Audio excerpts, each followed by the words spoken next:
Maligayang Pasko po kapamilya, ito po si Father J-Boy at tayo na po at magkapet pandasal.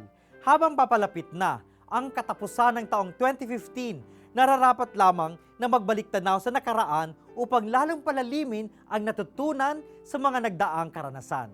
Maaari nating gamitin itong tatlong tanong na hango sa spiritual exercises ni San Ignacio de Loyola. Unang-una, ano ang nagawa ko para sa Diyos? Mas maganda kung mayroon tayong notebook o listahan upang mabalikan natin ng isa-isa ang mga importanteng karanasan sa nagdaang taon. Hindi kailangan lahatin, kundi piliin lamang sa listahan ang mga may tama sa ating buhay. Pagkatapos, pagnilayan ang katuturan ng mga ito sa iyong buhay. Huwag kakalimutang usisain ang naidulot nitong kabutihan o kaya kasamaan. Ano ang ginagawa ko sa Diyos? Ang pangalawang tanong. Sa kasalukuyang panahon, ano-ano ang pinagkakaabalahan ko? Anong may dudulot nito sa aking pagkatao, sa aking pakikitungo sa kapwa, at sa aking buhay pananampalataya? Ako ba'y napapalapit sa Diyos o basta napapalayo sa Kanya?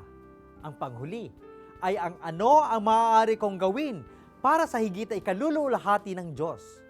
Mga kapamilya, manalangin po tayo. Panginoon, tulungan niyo po akong suyurin ang aking buhay upang maging masigit na mabuti akong tagapaglingkod ninyo sa susunod na taon. Amen. Maligong bagong taon po, kapamilya.